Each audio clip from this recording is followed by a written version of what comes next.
আমরা ভেজাল কোনো ঔষধ বিক্রি করব না। আর যারা ভেজাল ঔষধ বিক্রি করে তাদেরকে আমরা সমর্থন করব না। হয়তো 100 টাকার ঔষধ আমরা 130 টাকা ধরি, নয়তো 5টা ঔষধের মধ্যে একটা ভেজাল দিয়ে দেই, নয়তো যে কোনো একটা কিছু তো কাজ আমরা করি। এই কাজ যারা করে তাদেরকে যদি সংগঠন সমর্থন দিয়ে যায় সারা বছর সারা জীবন, তাহলে সংগঠন করার কোনো দরকার নাই। সংগঠন ওই জিনিস, যারা খারাপ কিছু করবে তাদেরকে বুঝাইয়া ভালো কাজে নিয়ে আসা।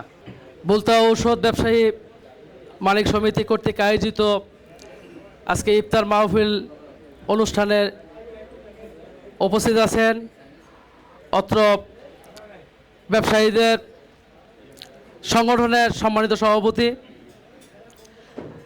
এবং মঞ্চে উপস্থিত আছেন আমাদের রূপগঞ্জ প্রেস ক্লাবের সম্মানিত সাধারণ সম্পাদক এবং আমাদের কমিটির অন্যান্য সদস্যবৃন্দ এবং উপস্থিত ব্যবসায়ী ভাইয়েরা। যে আপনারা জানেন যে আমাদের ঔষধ ব্যবসায়ীদের মধ্যে ভুলতাতে আমাদের সংগঠনে 70 জন সদস্য আছেন। এই 71 জন সদস্য 71 জন সদস্য থেকে মাত্র 5 জন সদস্য আমাদের সাথে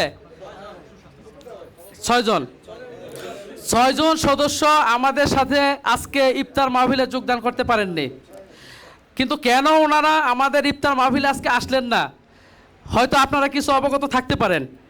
তো আশা করি যেহেতু আমরা মেজরিটি পার্সন আজকে উপস্থিত আছি, আমরা এই জায়গা থেকে যে সিদ্ধান্ত নিব আমাদের এই সিদ্ধান্ত বহাল থাকবে, এটা আশা করি। সংগঠন কখনো কারো বিরুদ্ধে লাগে না, সংগঠন কোনো ব্যক্তিকে চিনে না, সংগঠন চিনে তাকে। সংগঠন সেই জিনিস যারা নাকি, সংগঠন হলো ওই জিনিস যেটা নাকি সমাজের মঙ্গল হয়, ভালো কাজ করা যায়, ভালো কাজের উপদেশ দেওয়া যায়, এগুলো হলো সংগঠনের উদ্দেশ্য। কাউকে বিচ্ছিন্ন করা, কাউকে দূরে সরিয়ে রাখা, কারো কাছ থেকে ঘৃণা তৈরি করা, এগুলো সংগঠনের কাজ নয়। আজকে 1 বছর যাবৎ আমাদের এই সংগঠনের আমরা এই সংগঠনের কমিটিটা গঠন করেছি।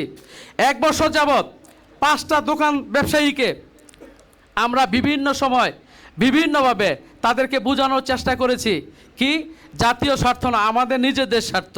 কি স্বার্থ? আমরা যেন সবাই একত্রিত থেকে একটা নীতিমালাতে আমরা আসতে পারি। প্রথমত কি নীতিমালা? আমরা ভেজাল কোনো ঔষধ বিক্রি করব না। আর যারা ভেজাল ঔষধ বিক্রি করে তাদেরকে আমরা সমর্থন করব না, এবং গমের ওষুধ আমরা বিক্রি করব না প্রেসক্রিপশন ছাড়া।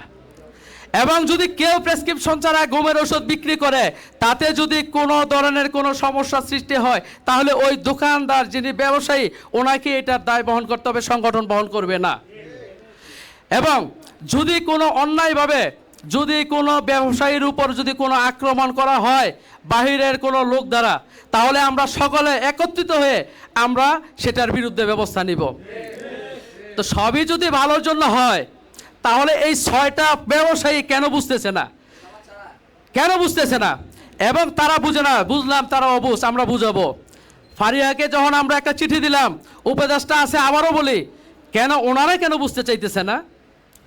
ওনারা কেন আমাদের বিরুদ্ধে গিয়ে লুকোচুরি খেলা খেলে কেন ঔষধ বিক্রয় করতেছে? কেন লুকোচুরি করে তারা আমাদের অমান্য করে, আমাদের কথা অমান্য করে তারা কেন এই ব্যবস্থাগুলো নিচ্ছে?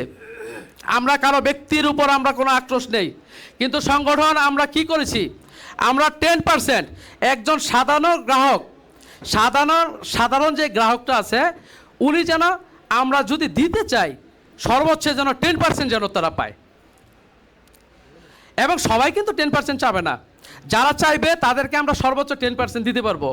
কোম্পানি তো আমাদের 12%, তারপর কোনো কোম্পানি আসে 2%, 3% আসে। এখন আমরা নিজেরাই যদি 12 থেকে 14% ওষুধ বিক্রি করি, তাহলে আমরা যদি লাভ না করি তাহলে আমরা চলি কিভাবে? আর আমরা যদি চলি তো আমরা কিভাবে চলি? নিশ্চয় অনৈতিক কোনো কাজ করা হয়।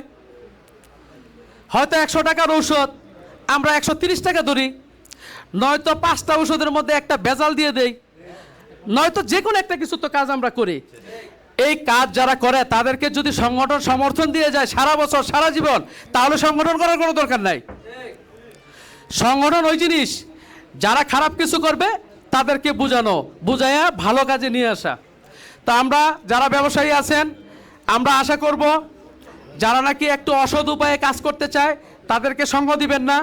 আমরা ফারিহা এবং ম্যানেজিং কমিটির সাথে 2বার বসেছি, প্রয়োজনে আরও বসবো, কিন্তু আমরা এটার ফয়সালা করব। আর যদি ফয়সালা সঠিকভাবে না আসে, আমরা ফারিহার উপদেষ্টা এই জায়গায় আছে, আমরা ফারিহার বিরুদ্ধে ব্যবস্থা নিতে বাধ্য হব। এবং যেই 6 জন ঔষধ ব্যবসায়ী আমাদের সাথে এই সংগঠনের সাথে একত্র প্রকাশ করতে পারতেছে না, আমরা তাদের বিরুদ্ধে আরো কঠিন ব্যবস্থা নিব। এই কয়েকজন ব্যবসায়ীর জন্য আমরা আমাদের ইজ্জত নষ্ট করব না। এই ব্যবসায়ীদের অমূল্যায়ন আমাদের পছন্দ হবে না।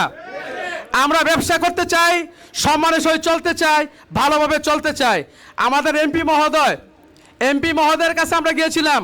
এমপি মহোদয় আমাদেরকে আশ্বাস দিয়েছেন, যে কোনো শক্তি যদি খারাপ অন্যায়ভাবে আপনাদেরকে কিছু করে, আমি আপনাদের পাশে আছি। কারণ আমি নিজেও একজন ঔষধ ব্যবসায়ী, কারণ লাসফার্মা আমার নিজের। তো যখন একটা স্থানীয় প্রতিনিধি, যখন আমাদের সহপাঠী, আমাদের সাথের ব্যবসায়ী, তাহলে আমাদের ভয় কিসের? অন্যায়ের বিরুদ্ধে আমরা জাগরণ তৈরি করব, আমাদের ভয় কিসের? এই কয়েকজন ব্যবসায়ীকে আমরা আরেকবার প্রয়োজনে বুঝাবো